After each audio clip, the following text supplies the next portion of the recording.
questions haunt every life, writes Andy Crouch. The first, what are we meant to be? And the second, why are we so far from what we're meant to be? Hello and welcome to Restoring the Soul, a podcast dedicated to helping you close the gap from what you're meant to be and what keeps you from being all that. I'm your producer, Brian Beatty. Thank you for listening to Restoring the Soul. On today's podcast, our host, Michael John Cusick, conducts a fascinating discussion based on John 15, 1 through 17. Now, if you're not familiar with the reference, we're sure that the first few words of chapter 15 will be all you'll need to remember. Jesus is speaking to his disciples towards the close of his earthly ministry and says, "I am the true vine, and my Father is the gardener." Now, knowing that Jesus was speaking to an agrarian culture, his disciples would not have missed the importance of the metaphor, especially a society that held wine in such high regard. So what can we learn today about the important connection Jesus was making between himself, his Father, and the disciples in the relationship to a vineyard? On today's podcast, Michael will be speaking with Josh Hillman. Josh is a certified sommelier with a passion for showing others the beauty of wine. He has worked with some of the greatest sommeliers in Denver and now is the wine director for Pearl Wine Company. His passion is to help others find the most possible pleasure from wine. Now, this is an episode you won't soon forget and hope you'll share it with friends everywhere. So without any further delay, here's your host, Michael John Cusick. Hey, everybody, and welcome to the program. It is I, Michael, on the fourth floor of the Academy Center overlooking Eeny Meeny Sushi, as well as Old Chicago Pizza. And recently somebody said, that's mildly funny when you do that introduction, but why do you do that? Are you doing a commercial for Eeny Meeny Sushi? No, here's the reality. We are sitting in this studio overlooking a pretty spectacular view of the Front Range of Colorado. I have an almost unobstructed view where if I look to the right, I can see the Flatiron Mountains in Boulder, about 35 miles northwest. And if I look to the left, I can't quite see Pikes Peak in Colorado Springs, but it's a pretty spectacular view. So to say that we're overlooking Eeny Meeny Sushi is, how shall I say it, irony. It's an ironic statement, and I'll probably continue to say it until I get bored of it or until listeners simply outvote me. But hey, I am beyond excited today to be in the studio with a dear and old friend. I have known him most of his life, but please say hello to Josh Hillman. Josh, welcome. Thanks so much, Mike. It's a pleasure to be here. We've talked about this for a while. We're going to be talking about wine, and wine in the context of John chapter 15, where Jesus talks about the vine and the branches. Josh has worked as a sommelier. He is trained as a sommelier. He has passed a test as a sommelier. And no, that is not a person that lives in Somalia. I'm going to have him define this. But he's a professional wine person and currently works in the wine industry, though not on the floor of a restaurant anymore. And we had a conversation a while back, actually at his wedding reception, and I said, hey, would you come on the podcast and talk about wine as it relates to this passage in John 15? One of the reasons why I love Josh is he has grown up and lived in 4 different countries as a third culture kid and as an expat, and he has traveled extensively. He's a guy that speaks a lot of different languages and has a lot of different passions, and you're an Enneagram 4, right? 100% Enneagram 4. So you are an individualist. Let's just jump right in. John chapter 15, and for listeners ahead of time, this is not going to be exegesis. This is not going to be teaching on John 15. This is going to be using John 15, just the first few verses, as a springboard to hear a professional wine person that as part of their training needs to learn all about vineyards and vines and the making of wine, and how that might give us some insight into what Jesus was talking about. So here's the context of John 15. There's the beginning of Jesus' ministry. His first sermon is read in Luke chapter 4, quoting Isaiah 61. It says, he was full of the Holy Spirit. He leaves the desert where he was tempted for 40 days. He walks into a temple and he kicks off the beginning of his ministry. And those words are basically, "The Spirit of the Sovereign Lord is on me. He's anointed me to preach good news to the poor, to bind up broken hearts, set captives free." All of Isaiah 61. He ends his ministry 3 years later by having a meal. And that meal is the Last Supper. It's Holy Thursday before Good Friday. And the story says that at the end of the meal, he gets up with the disciples, actually after having washed their feet, and he quickly departs and he goes out, and it picks up here, John 15. He says to the disciples, "I am the true vine, and my Father is the gardener. He cuts off every branch in me that bears no fruit, while every branch that does bear fruit he prunes so that it will be even more fruitful." And the reason why I think it's important to hear about wine and vines is because as long as I've been a Christian, I've read this verse and so many like them, and it has led me to this conclusion that, wow, I'd better bear fruit. And if I don't bear a lot of fruit, I'm going to be cut off. And I was never really sure what that meant. But then I read a book a long time ago by Bruce Wilkinson, of all people. You might know that name from The Prayer of Jabez. And he wrote a little book called The Secrets of the Vine. And in there, he points out that the word for cut off is the Greek word airo, A-I-R-O. And it actually means to lift up. It's more commonly used to lift up. So that passage could be that he lifts up every branch that bears no fruit. And although it can mean cut off, that the most logical definition is lift up. So with all of that being said, Josh, let's start with this. How did you get into wine? And what in the world led you to be a sommelier? And what is a sommelier? Well, awesome. So what led me to get into wine was I started into it while I was working at a restaurant in Boulder called Bramble and Hare. There's a sommelier there by the name of Dev Ranjan, and he was honestly one of the most meticulous, robotic working individuals I've ever met in my life. But he was on time every day, and he was there before I was, and then he left after me, and he never got it wrong with a guest. He was always the guy who had the right bottle and always knew what to say when things went really bad.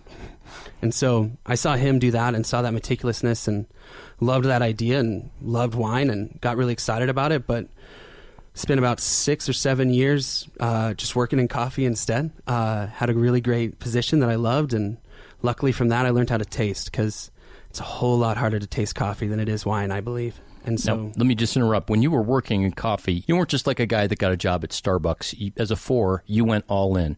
You even won some competitions, right, on like how to put foam on the top. Talk about that. So I fell in love with it, and with coffee you can get as meticulous as you want. And so I went for the greatest store in town, and I was the manager of the store I was working out after 1 year at 19, and then so this other store hired me, and I was the lowest of the low and had to relearn how to fold towels, how to dress, everything. And so they put me through the ringer on getting things right and doing things well. And then they helped train me, and we were really big into latte art, that very, very fun kind of mixture of espresso and milk that we just really obsess over way too much. But What's the coolest latte art you've created? man, Well, let me guess. It was the Pietà, Jesus on Mary's lap. It was a Pietà in foam of what is in the Vatican treasures in the Sistine Chapel. Was that it? you know, it was really my take on it. I took a little difference, but that was it. No, what was the coolest foam latte art you did? Really, the coolest was like it was the consistency. It was being able to pour like a complex design. We call it like a 4-tiered tulip, and so it's with a slow base. And what that means is that you take a really long time to do this really big line on the bottom, and then you have to get meticulous towards the top. And so it's kind of just a flex on everyone of, hey, these are all my skills in one thing. And just because you can, and it's beautiful. Exactly. Which is one of the things I love about you. So what do you love about wine that led to this path that you're going to unpack? So wine led me in because, I mean, there's a huge part where it's an intoxicant and it makes you happy. And then once I got over that part, it was realizing that there's a history behind this, that there's a people, there's a culture, there's someone who wanted to make this happen, who believed that there was something in his vineyard, in his vines, that his grandfather maybe planted, or maybe he planted himself, but he believed it was worth putting in the time, the effort to create something beautiful. And so in being able to learn those stories and then share those, I get to kind of live out my best of showing people beautiful things. That's so cool. So give me an example. Maybe I can pick a country, something outside of the U.S., so it'll seem a little more exotic, of somebody wanting to create something beautiful with their land and their vines that maybe goes back a while. Yeah, so things place in Spain right now this is happening a lot, is called Sierra de Salamanca. And so their grapes aren't popular, but they are big and they're really dark. And so for years and years, they've kind of just sold their grapes to the local co-op, and it didn't matter. And so right now we're seeing young kids come up. And so one of my favorites is this guy named Shershi, and he makes this grape called Rufete, and it's really weird, and it's not a grape for everyone, but he, with no market, nobody cares about this grape. He took his parents' grape, took the winery, put all the money into cleaning it up, trying to get it right, and then started creating these wines. And they're beautiful, and they provide like a whole nother perspective on Spain. It's wines we never had before because they were just being blended into something that would go to a supermarket. And he saw in it and saw in his vines because his family had never, ever done anything in the vineyard that wasn't pretty much a horse and a plow. So he had just this amazing quality of fruit, and now we get to see it. So as part of your training as a sommelier, and also the knowledge that you gained from that today, you don't just have to learn about like the label on a bottle and what that means, and probably the ability to pronounce French words. You actually had to go back and learn about regions of the world and soil and history and culture. And all of that is to say that that this is relational and that this is a generative kind of thing. And as an Enneagram 4, that would be part of just kind of what you appreciate and how you see the world. But it's not just about the end product of here's a glass and it smells and tastes really good and it's really expensive, but it's about this whole value and richness to what is there. 100%. I feel like it's sometimes this is disheartening to people, but I would say that about like 15% of the reason you appreciate a bottle is because of how it tastes. The taste of it itself really isn't what does it. It's so many other things with it. It's the status symbol it is for us. It's the memory of the last time you had wine like that. It's the people who made it, the story you heard about it, the food you ate with it, the people you shared it with. And I think that kind of giving people that context or trying to add that to it is just how you get the most fun out of it. So back to John chapter 15, if we just took those verses and the first three words of I am the vine, all of what you just said is explicitly involved in that there is story of God as the vine, what that means, what that looks like, who he is, the relationships, the vision for generativity. Continue just to unpack what moving forward and developing as a wine guy, sommelier, now being involved in the industry from another part, what that professional growth and development looked like. It really looked like a lot of hours studying, a lot of hours just kind of trying to figure out these regions and figure out these places and then figure out what's important with them. What I do now is really my expertise or my kind of help in it is trying to figure out what's available that meets my standards and meets the standards of the consumer and what's really in the market right now that people want. We have a huge trend towards natural wine and natural everything. And so figuring out which one of those are good or which ones are bad, which ones are cool, when they'll sell, because the wines we work with are just very limited usually and not always available year-round, and so you have to always have a plan about how you're going to do what's next and then who's going to want it. And we always say you have to have someone in mind whenever you buy a bottle, like when we're buying cases or whatever, to who we're going to sell it to. So I kind of help people build those systems and help buyers know kind of how to, or hopefully will help buyers know how to make those decisions better. When you talk about natural wine, does that mean like no sulfites and things like that, or does it also go back to a plow and a horse in more traditional farming? So natural wine is something I'm really into and also very weary of. We're kind of trying to write the story as it's being written. Winemakers are experimenting with this no additive wine. Exactly. There's 262 legal chemicals you can add to wine. And wow. Yeah. And there's no ingredient list on bottles. So it's all trust. And so if you're at a grocery store and nobody thought about that bottle, it's hard to know what's in it. And so this natural wine is kind of the pendulum swing where they're saying, well, guess what? We're putting nothing in it. And so the problem with that is that wine really, really wants to turn to vinegar. And this amazing mentor of mine, Michael Mondavi, once said, like, man makes wine, nature makes vinegar. And so... Wow, I love that. Now, let me just back up. Mondavi. That's a famous name. I'm a sober alcoholic for 20-some years, so I'm kind of out of practice, if you will. But I know enough. Is that from the Mondavi family? He is, yeah. His grandfather was really the reason we have wine in Napa, or the reason people know about it. And I got lucky to meet him and be able to spend some time with him a couple of times because my actual mentor, the owner of the shop I work at, he used to work for Mr. Mondavi directly. I love how you call him Mr. Mondavi. I'm 55, and there's certain people in my life that I just don't call them by their first name, because they have that respect. Again, man makes wine, nature makes vinegar. So we can think God and then man made in God's image, that there's an intentionality, there's a craft, there's an apprenticeship, there is just a fruit of our lives that results in wine. And without that intentionality and a process of transformation and generating love, as we were talking about earlier, vinegar, which has a use, mm-hmm. but it's not to drink, really. Yeah. Except in, now I guess, kombucha and things like that. We've definitely gotten a little bit more acidic. It's amazing to me that it happens ever, that we capture a vintage, we capture a whole year of what's gone in the vine and what's happened, and you're provided with this beautiful grape, and it's the adage always is you can't make good wine from bad grapes. It's just the grapes are always first. Wine's made in the vineyard. It's not made in the winery. Say that again.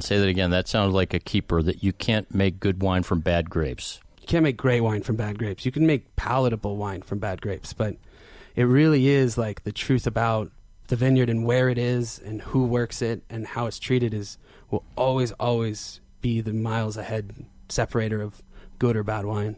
So let's talk for a minute about what are good grapes, what are bad grapes. Yeah, so a grape can kind of get to two levels of maturity, let's say. So there's ripeness, which is a level of sugar. So it's just sugar turns into alcohol. So we need to get enough sugar to make this an alcoholic beverage. And so that just comes from sun and heat, and that's pretty indiscriminate. You just need to get to a certain level there where you want it to be. But then there's another maturity in the grape, which we call like phenolic ripeness, which is just kind of a geeky way of saying like flavor. Is the flavor ripe yet? Because grapes aren't good when they're not ripe, but if they get ripe too fast, they don't really taste like anything.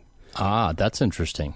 If they get too ripe, they turn into like raisins, they taste the same. So you can have wine from all over the world, but it's not that different if you're not hitting that moment correctly. And so those grapes also, they're a huge reflection of the climate in that area. So if it's foggy in the morning and it blows off for 3 hours and you get warm, but then it's cold at night, your grapes will take a long time to ripen. So they'll have a lot of complexity.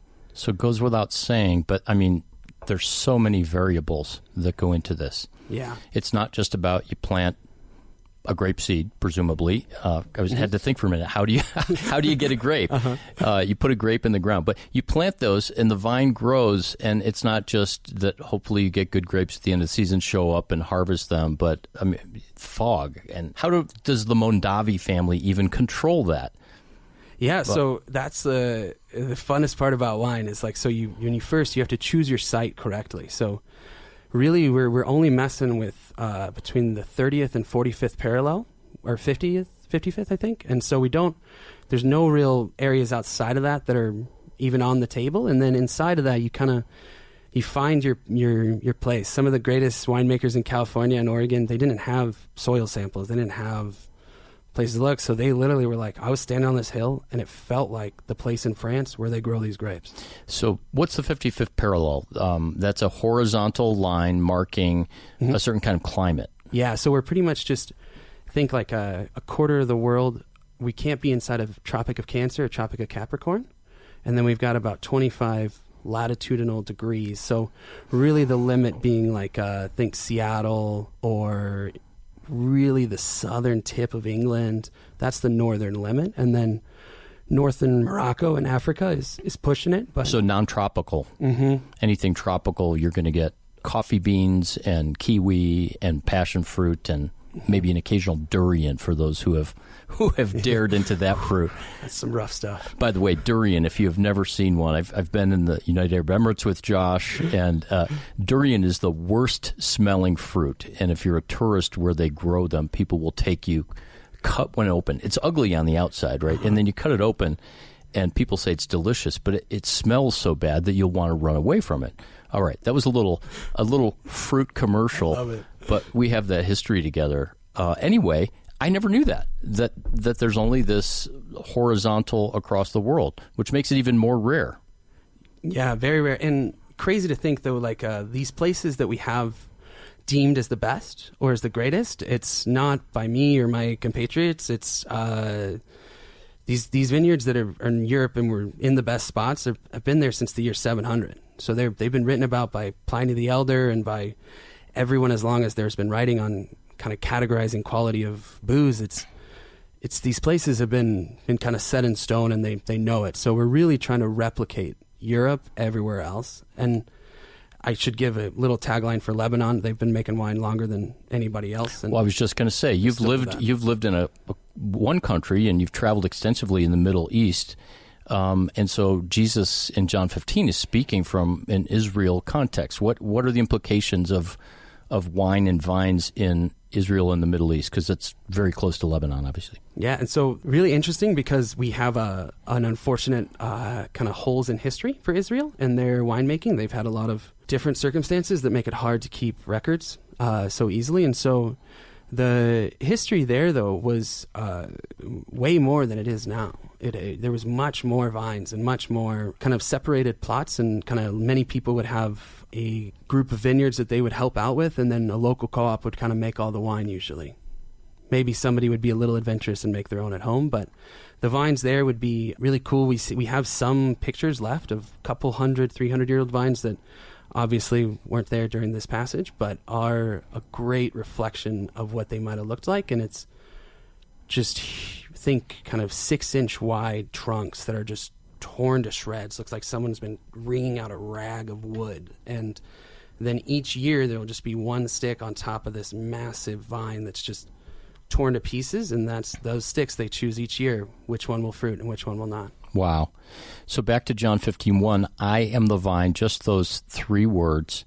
You just talked about the size of a vine, and through another person that I had a 5-minute conversation with about grapevines that are used for wine. And obviously there's grapevines that are used for raisins and for all kinds of other things, but we're not talking about like a thin piece of rope and then little branches come off of that. How big do the vines get? How substantial are they? So it's there's some DNA material that goes bigger or smaller, but on the big side in the right climate, especially in Southern California, these vines can get up to like 4, 5, 6 feet tall and can be 6 inches on like a trunk and then down to like 8 inches around the base. That's amazing. It's really wild. And if those are still around, they're incredibly special because they've been around usually for 100 years. That was my next question, is what's the lifespan of a vine? So this is it's a cool kind of measure of a vineyard too. If your vineyard is actually a ecosystem that supports the vine without intervention from humans, so we're not pesticides, herbicides, fertilizer, we don't know. We've seen vines get up to 200 years old. If you're not in the right ecosystem and you have to force the vine to work there, we call it by any means farming. You're willing to spray whatever you need. The vine will die in under 30 years, almost always. It just can't survive. So what are the conditions? You've touched a little bit on this because this verse is, I am the vine, you are the branches, and then anyone who doesn't bear fruit, there's an implication there that vines would not bear fruit. Talk about that. Like what are the conditions for the vines there, it bears fruit or not? Jump into that. Yeah, so I was really interesting to think about too, because in modern times we have a lot of different ways to prune, but a very common way that I think would be referenced here is the idea of these two canes. And so you make two canes and you have kind of two options, and what happens is each year one cane will provide fruit and the other will become wood. And so that wood is what gives you stability, though, because the canes, they harden as they grow, and so the one that doesn't bear fruit will give you that structure, and it'll help you keep the vine where you need it and give you the placements to kind of, because a vine is a crazy thing where you can cut a piece and it'll grow a node and it'll grow another branch right there, almost wherever. And so you decide based on those canes kind of which one you want to fruit and which one you want to be for next year. And so the one that fruits will be cut away at the end of the year, and then the other one will become that.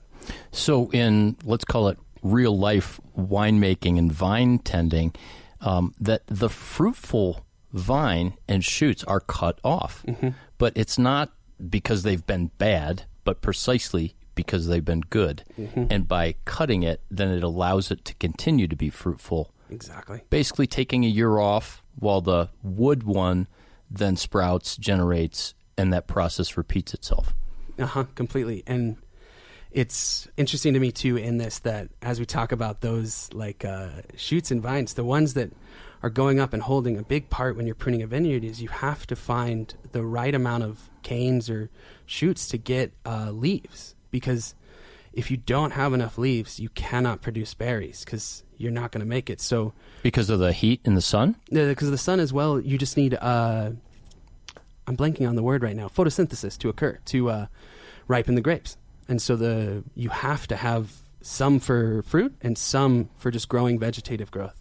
By the way, and people who have listened to this podcast for a long time know that I'm random and that I have ADD, but as soon as you said photosynthesis, I went back to 6th grade science class, and I just want to share with everybody that I remember the chemical name for sugar, C6H12O6. Did you used to tell that to women? No, but I had a friend, my young life leader had a dog named Sugar, and I used to call it C6H12O6. That's awesome. But photosynthesis, you got the word. Yeah. That's so great. My dad, he's famous for calling my mom the chemical formula for sugar. That is so great. I just have this picture in my head.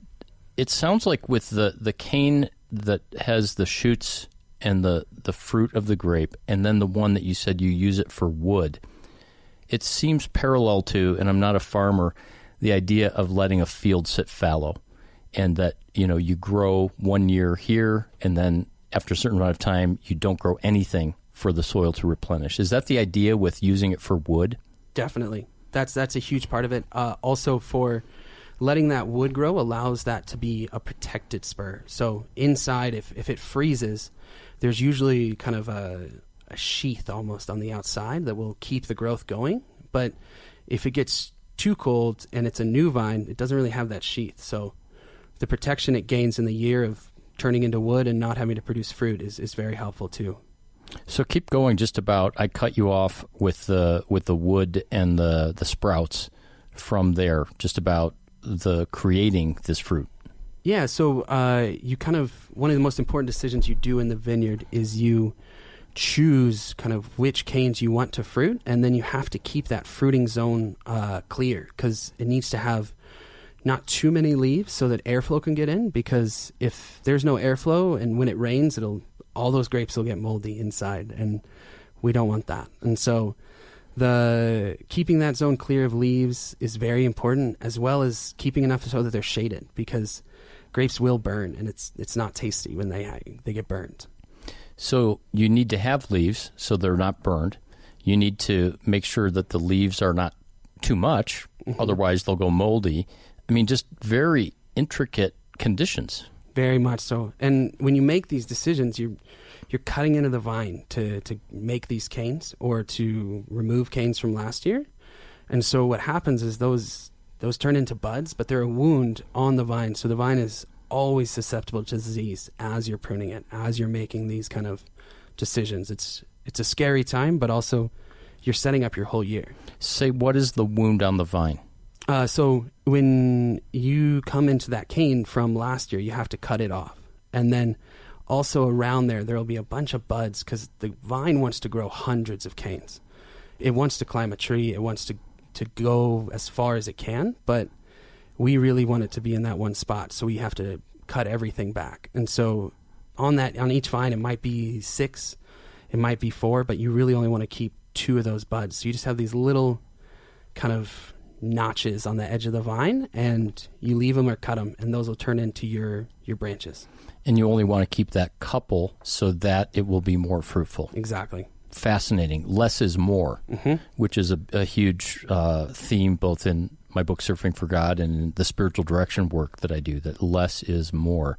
And I think that's one of the big messages of John 15, that it's not about heroic striving. It's not trying to be a super Christian, but this analogy of vine and branch, it's very organic. No pun intended, but organic, meaning that it happens organically, naturally, effortlessly, if there's a tending to, and if there's a certain kind of, I hear all of what you're talking about, and there's a kind of intimate knowledge that I imagine a winemaker, but what's the person that tends the vines called?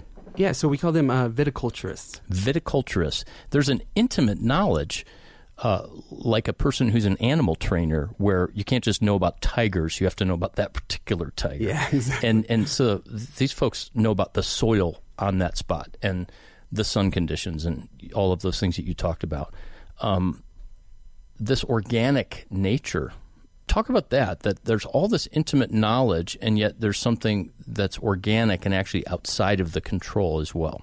Yeah, it's really fun. So and I have to make a little caveat that there's a massive, most wine is not made with this care. Most wine is for grocery stores, and it's a different subject, but speaking just to any wine where people care, and these wines come from people with this intimate knowledge, and they consistently even call pruning vines as meditation, because they're like, you think about so many things when you're there. And so the year you're going to have, you're thinking about, okay, how many bunches of grapes do I want to put on this one vine? Will it be too many for this year, or will it be too little? And then as you do it and as you go through it, there's really no match for experience. The kind of guys who teach viticulture in California or in really expensive places are just dudes who have done it forever, because they've seen every vine, they've seen every problem, and they have to have a lot of trust and a lot of, like, they always talk about, like, you can't force nature into anything. It's going to do what it wants to do. And we're trying to create almost like a big monoculture here, and nature's going to try to fight that always. And so how do you make that work? How do you work with nature but not against it? There's a really famous Austrian guy who got really famous in Germany for inventing biodynamic farming, and he has a lot of kooky principles, but he believed that through the practice you would learn. He said you have to be in the vineyard, you have to work with your vines, and you have to do it, because then you'll be able to make the decisions. Because just learning about it or just trying stuff, or just sending someone else, doesn't help you. You have to have the connection to the vine and see it and feel it, because it's not hard to get a vine to grow grapes. It's really hard to get it to grow great grapes, though. Wow, that's so amazing. Back to John 15:1, I am the vine. That's a metaphor and that's an image. But even if we were to look at John 1 through 14, Jesus revealed himself in so many other ways. So I think of that German guy creating something new, trying to be even more, not just fruitful, but unique and individualized in what he's doing. That Jesus is not just a vine in the metaphor, but he's the incarnate one that's out in the field, that's tending, that's intentional, that is working toward that exquisiteness. And I think that's one thing that I've thought about this passage. We often teach about or think about fruitfulness in terms of all or nothing black and white. So, it's a catastrophic harvest. There's no grapes on the vine, or boom, there's a lot of grapes. And it seems to me that Jesus is speaking consistent with all of the other Gospels, that there's a quality to the grape. Not just you better become a grape, but there's an endpoint where you are to be, you could have all this terminology, a wonderful fragrance, taste, bouquet, legs. Mm-hmm. I mean, I've just exhausted my complete vocabulary, but jump in. To make like the best wine possible, I think to me, like there's a piece of it just being delicious and all this, but there's also just a truth to place, an image of that year and a time trapped in a bottle. When you pop a cork that says 1969, like you're smelling air and grapes from 1969. Like you consume that year. I never thought about weird. that. That is so wild. It's not just that, this tastes something like 1969 because it's fermented so long or it's been in the bottle, but you're literally tasting and taking in the air and the water and everything from that time and all that was happening in that moment. I love it. It's the Greeks used to talk about wine in that way of you actually ingest the beauty of the wine. You gain that from it. The quality of it is something that you receive, and I think if you think hard enough and pay enough money for the wine, you kind of have to believe that, and it works out great. So let's wrap up with this, and I'm so thankful for all of this wisdom, and I'm just going to trust that people will listen to this and probably have one of multiple reactions, one of which will be wine is not allowed in the Bible, and in John 2, when Jesus turned water into wine, it was water into grape juice. And to those people, I say, God bless you, because that's the culture that some people grew up in. And we talked a lot before this podcast about culture and honoring people's traditions. And some will say, wow, I never knew. I had no idea. Some may go become sommeliers or develop a wine hobby, and hopefully that's stirred something in you. But I'll read this passage again. I just have a final thought. I am the true vine, and my Father is the gardener. He cuts off every branch in me that bears no fruit, while every branch that does bear fruit, he prunes. So there's this cutting off, and there's the pruning, and this Greek word airo, which is to lift up and can potentially be used as cutting off. That maybe a good paraphrase of this verse is, I am the true vine, and my Father is the gardener. And he cuts off or prunes anything in our lives that stands in the way of us becoming really, really fine wine. I mean, isn't that a picture of that if there's a God, what kind of God is worth believing in? And the Christian God, at least how I interpret the scriptures, is that the Christian God looks like Jesus, and Jesus looks like God. And Jesus is not going to go around, hey, you didn't have your quiet time today, or you believed the wrong thing about this passage, so I'm going to cut you off. But instead, it's this vision. It's this long-term. It's an aesthetic. It's a generative. It's a loving sense of, I am going to work in your life with deep knowledge, with intimate knowledge, with care, with this endpoint of creating something amazing so that when the cork of your life pops, that something flows that people are going to go, wow. And that's a whole different approach. That as we had this conversation today, I knew that just having the conversation would do something inside of me. And so that's my vision. And I think that ought to become a kind of lens that when we look through Scripture, if our interpretation of a passage is not leading us to that kind of God that always has that endpoint of generativity and fruitfulness that's about a cup overflowing to be able to nourish others and touch the deep thirsts of others' hearts, then we need to reevaluate whether we're looking at the God that looks like Jesus. So, Josh, man, thank you. We joked about starting a podcast just about some of the stuff we banter around, but I really appreciate you coming in today. Thank you for having me. It was so great to be here. I love talking about wine. So thank you for listening to another episode of Restoring the Soul. We want you to know that Restoring the Soul is so much more than a podcast. What we're all about is helping couples and individuals get unstuck. You know how some people go to counseling or marriage therapy for months or even years and never really get anywhere? Our intensive programs help clients get unstuck in as little as 2 weeks. To learn more, visit restoringthesoul.com. That's restoringthesoul.com.